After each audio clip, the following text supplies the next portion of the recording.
అందరికీ నమస్కారం. 2026 జనవరిలో విడుదలయ్యే మూవీస్ ఏంటివో చూద్దాం.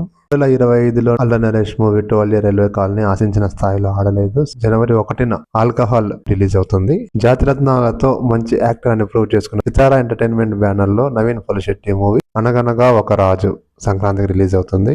కంటిన్యూగా 5 ఫ్లాప్ల తర్వాత రవితేజ ఫ్యామిలీ ఓరియంటెడ్ గా చేస్తున్న మూవీ భర్త మహాశయులకు విజ్ఞప్తి సంక్రాంతికి రిలీజ్ కానుంది. హిందీ మూవీ బార్డర్ ఎంత పెద్ద సక్సెస్ అయిందో అందరికీ తెలుసు. అదేవిధంగా బార్డర్ 2 జనవరిలో విడుదల కానుంది.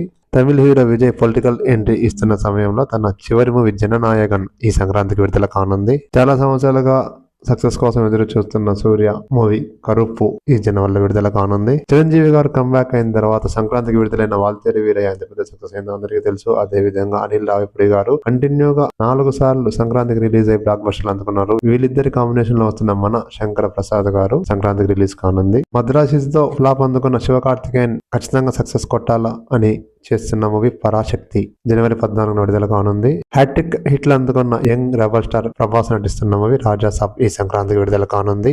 ఎండమూరి కథలు జనవరి 1న విడుదల కానుంది. జనవరిలో మరికొన్ని మూవీస్ యాడ్ అవుతాయి. అవి ప్రతి వారం విడుదలయ్యే మూవీస్ లిస్ట్ లో యాడ్ చేయబడుతున్నది గమనించగలరు. Thanks for watching. సబ్స్క్రైబ్ చేయడం మర్చిపోకండి.